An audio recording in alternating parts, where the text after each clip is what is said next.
Dieu soit glorifié. Je sens qu'il y a une faveur ici ce matin. Je sens cette faveur. Il y a une grâce, il y a une grâce. Il y a une grâce. Connectez vos enfants à cette grâce. Même à distance, connectez-les à cette grâce.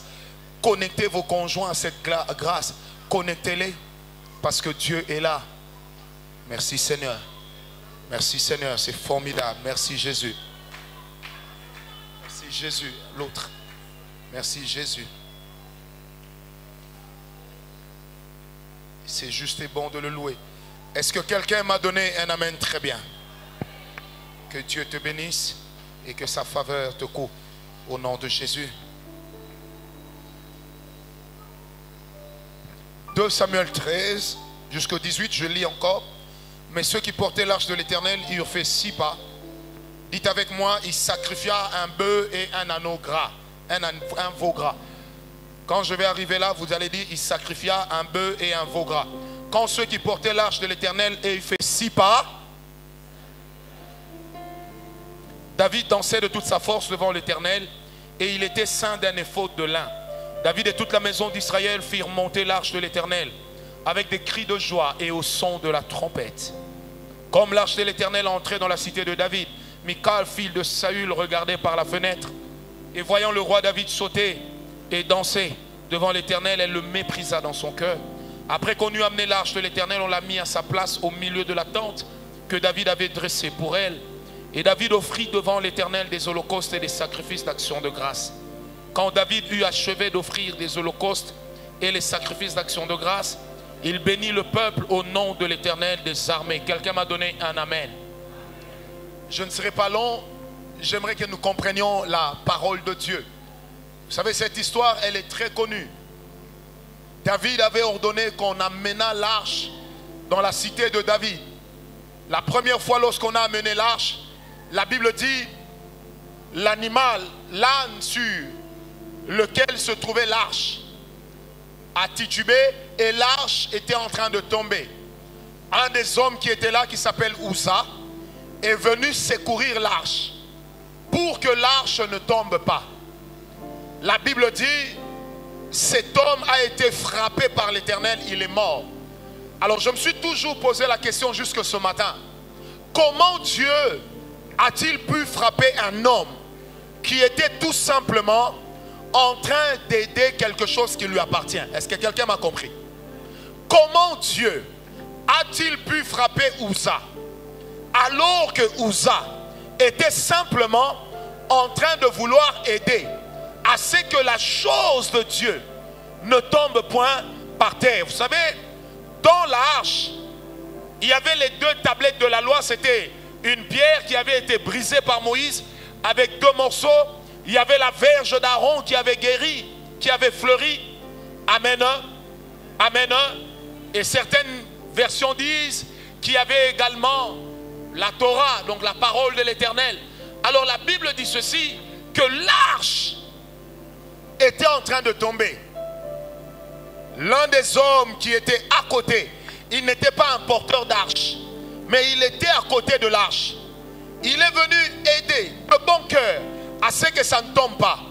Mais Dieu a vu que la bonne intention seule ne suffisait pas. Et l'Éternel l'a frappé sérieusement. Il est mort. Alors la Bible dit ceci, David était tellement touché. On a amené l'arche dans la maison d'Obed-Édom. Parce que David s'est dit, mais si Dieu frappe les hommes comme ça, vaut mieux qu'il n'arrive pas chez moi. On est venu dire à David, la maison d'Obed-Édom est bénie pendant ce temps. David a dit, jamais, il faut qu'on ramène l'arche ici. La première fois, David avait envoyé des porteurs d'arche et des accompagnateurs d'arche. Mais la deuxième fois, le modus operandi a changé. David n'a pas seulement envoyé des porteurs d'arche, il n'a pas seulement envoyé les accompagnateurs d'arche, mais David a fait une chose qu'il n'avait pas fait depuis le début. Ce qu'il n'avait pas fait, laquelle? C'est que pendant qu'on portait l'arche vers la cité de David, ce jour-là, la Bible dit, après 6 pas, au 7e pas, on offrait à l'Éternel des actions de grâce. Et on élevait à l'Éternel des autels. Vous savez, les autels, et les actions de grâce ne servent pas seulement à combattre nos ennemis, mais ça sert aussi à établir la présence de Dieu comme une permanence dans nos vies. Il y a des gens qui se disent, est-ce qu'un homme peut vivre dans la présence de Dieu continuellement? J'aimerais dire à l'église, celui qui grandit dans la culture des autels, dans la culture des offrandes et dans la culture des actions de grâce, il vit continuellement dans la présence de Dieu. Parce que la présence de Dieu, elle s'attire, elle se protège par les autels. L'année est en train de terminer. L'année est arrivée à son terme.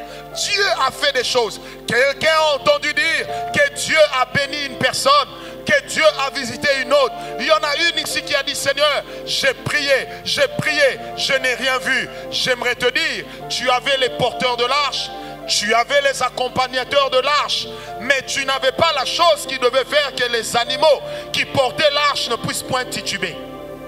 Parce que les autels et les actions de grâce ont la capacité de rendre non seulement la présence de Dieu constante, mais de rendre également la présence de Dieu bénissante. Est-ce que quelqu'un m'a donné un amen?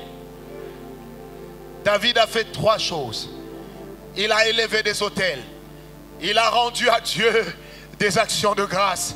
Les actions de grâce qu'il rendait disaient à Dieu, tu ne peux pas frapper la famille de David de mort.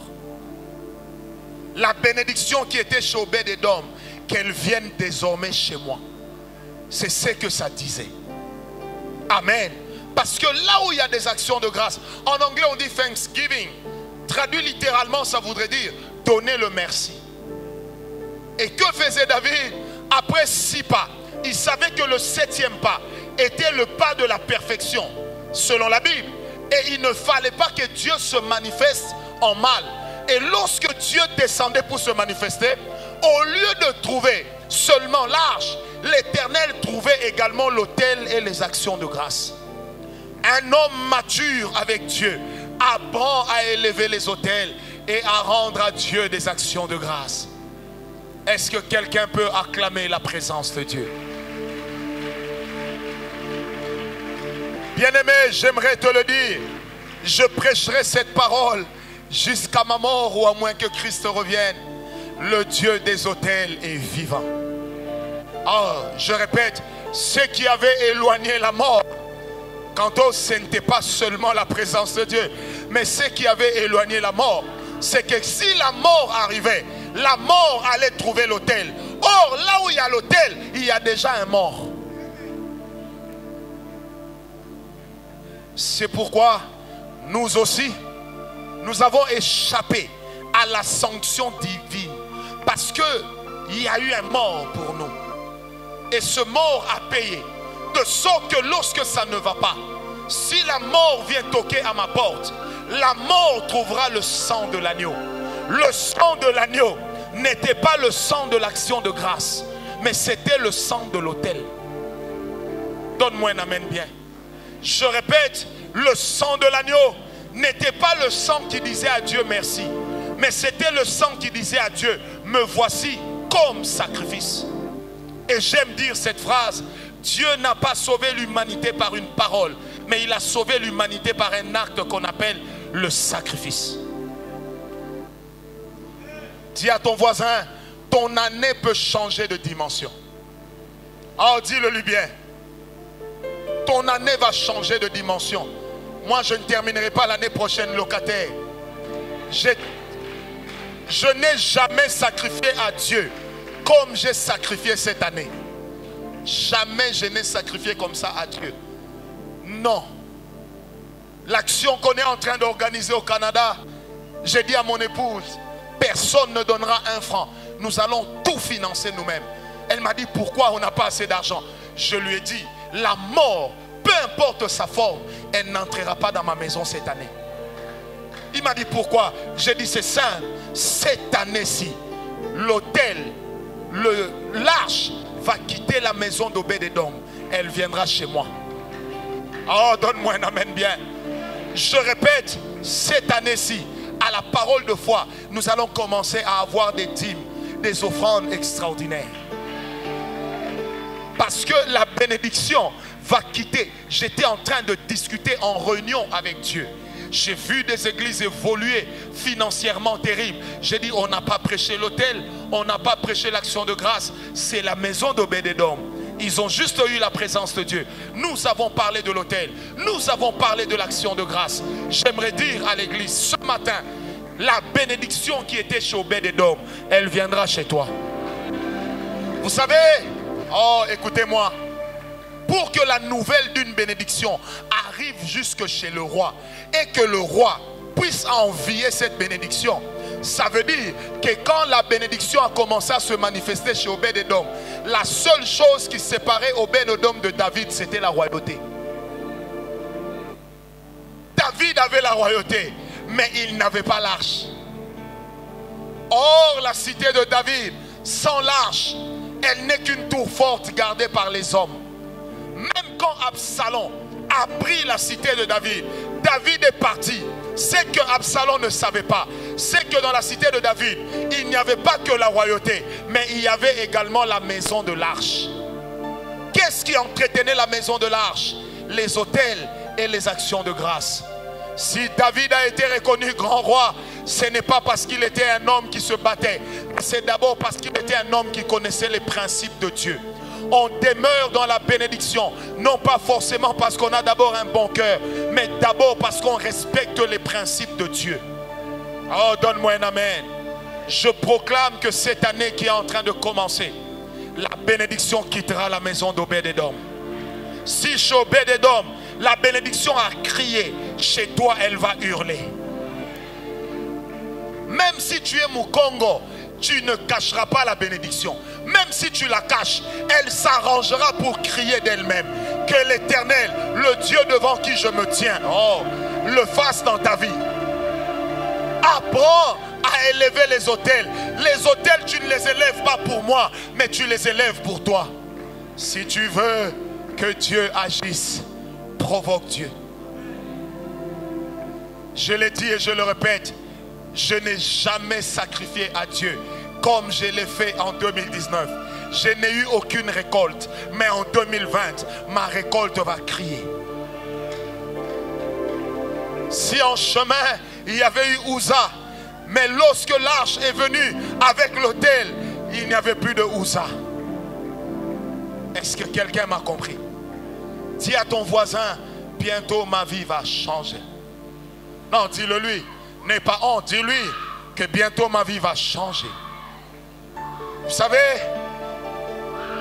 hier j'étais quelque part, le président est arrivé. Quand je l'ai vu entrer et sortir, nous étions obligés de nous lever. Je me suis rendu compte d'une chose. La signature d'un homme peut changer la vie d'un autre. Mais que peut donc faire la signature? Que peut donc faire la signature de Dieu? Le jour où M. Nanga a lu pour dire tel a gagné, la vie de tel a changé. Il a pris le papier, il a signé en bas. Nanga et je ne sais pas qui là. Frère, n'oublie jamais cela. Si la signature d'un homme peut changer la destinée d'un autre, la signature de Dieu peut changer des générations entières. Bien-aimés, si les hommes font signer les autres grâce à des pactes, grâce à des alliances, grâce à des ententes, nous allons faire signer Dieu sur la table de l'autel. Parce qu'il est écrit dans la parole de Dieu, il dresse devant moi une table en face de mes ennemis. Mais lorsque Dieu dresse la table, il ne met rien sur la table. C'est nous qui mettons sur la table. C'est pourquoi la Bible dit, celui qui m'accueillera, je mangerai d'abord ce qu'il a, ensuite il mangera ce que j'ai. Pourquoi? Dieu se charge de la table et nous nous chargeons du sacrifice. C'est pourquoi cette dame a chanté pour dire, Seigneur, je viens sur la montagne avec le sacrifice et toi tu m'assures que le feu viendra. Est-ce que quelqu'un est avec moi? Il n'y a jamais eu de feu sans autel. Le jour où Dieu consacrait les aînés, j'en parlerai le 2 février, c'était en présence de l'autel. Il y a des onctions qu'on attire, que grâce aux autels. Oh, donne-moi un amen. Je répète, il y a des onctions qu'on attire que grâce aux autels. Les actions de grâce sont une reconnaissance qui assoit en nous le caractère de ce que Dieu fait. Ça veut dire, Dieu a fait une chose, le caractère reste parce que le caractère est transmissible. À cause de Dieu, Vangou, même tes enfants pourront hériter des résultats de tout ce que tu as sémé chez Dieu. Est-ce que quelqu'un m'a compris? La troisième chose que David a faite, si avant il avait envoyé des hommes, cette fois-là lui-même était devant. Qu'est-ce qu'il faisait? Il ne criait pas Dieu arrive, il ne criait pas voici Dieu, mais il faisait une chose, il dansait devant la présence de Dieu. On n'élève jamais un autel dans la tristesse. Même quand le cœur est triste à cause de la perte, on danse, on loue. Parce que là où on a perdu pour Dieu, la Bible déclare, celui qui perdra, il retrouvera à cause de moi.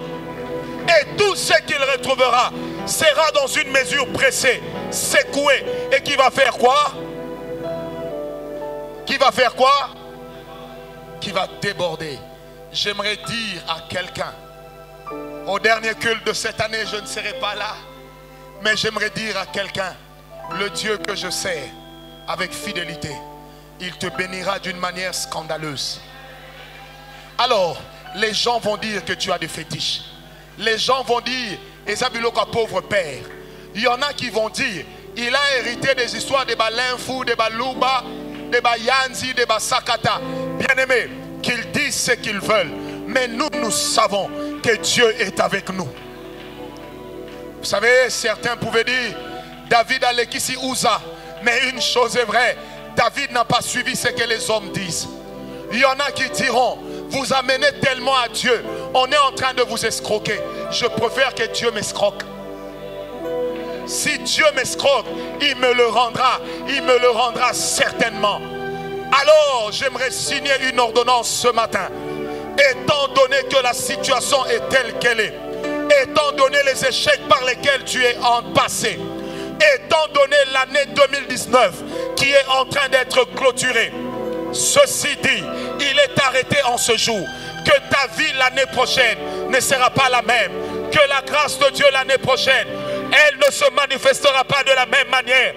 Même si tu es dans le ministère, même si tu es dans le service de Dieu, le Dieu que moi je sais, il m'a dit de te dire que cette ordonnance, elle entre en vigueur dans ta vie à compter de ce moment. Et personne ne pourra révoquer cela.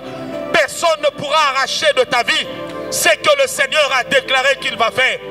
Peu importe les péchés de tes parents, peu importe les péchés de tes grands-parents, le sacrifice de l'autel a déjà tout consumé. Je déclare que la bénédiction te pourchasse. Même si tu la fuis, qu'elle te rattrape. Quand elle t'aura rattrapé, qu'elle t'élève. Quand elle t'aura élevé, qu'elle te donne des supports que personne ne pourra reprendre. Car le Dieu que je sers est ici. Oh, je sens la grâce de Dieu. Ce matin, il y a un David ici. J'étais en train de dire, ce matin, il y a un David ici. Je ne sais pas pourquoi Dieu me demande de le dire. Dieu ne bénit pas que les autres. Je répète, Dieu ne bénit pas que les autres. Dieu te bénit. Oh. Dieu ne bénit pas que les autres.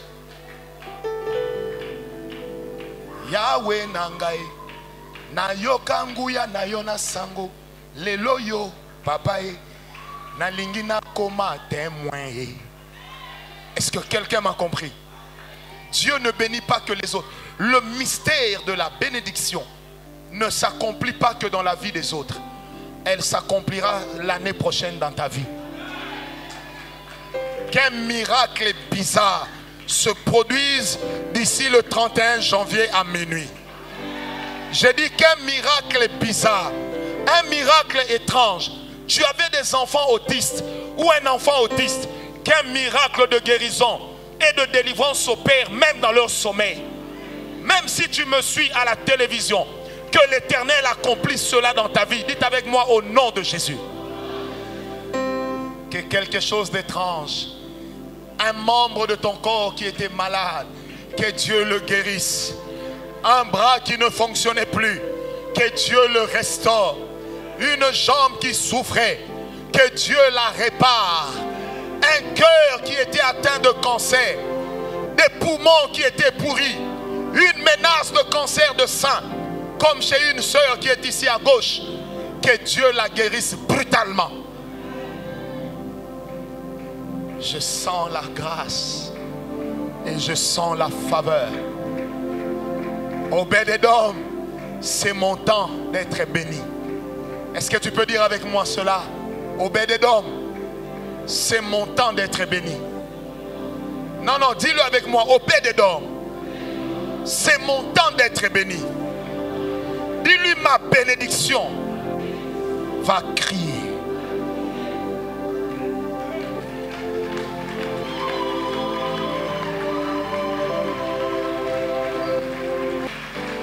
L'année est finie. L'année est finie sous une note de grâce, sous une note de bénédiction. Je te donne ces 3 secrets. Élève des autels. Offre à Dieu des actions de grâce. Danse pour le Seigneur. N'arrive pas au culte après la louange. Viens pendant la louange. Danse pour Dieu. Ces 3 secrets nous introduisent dans l'année de l'expansion. Ces 3 secrets introduisent ta vie dans 2020, qui est pour nous une année de l'expansion, qui est pour nous une année de l'exposition, qui est pour nous une année de l'explosion. Que la grâce du Très-Haut t'amène au-delà de là où tu aurais pensé arriver.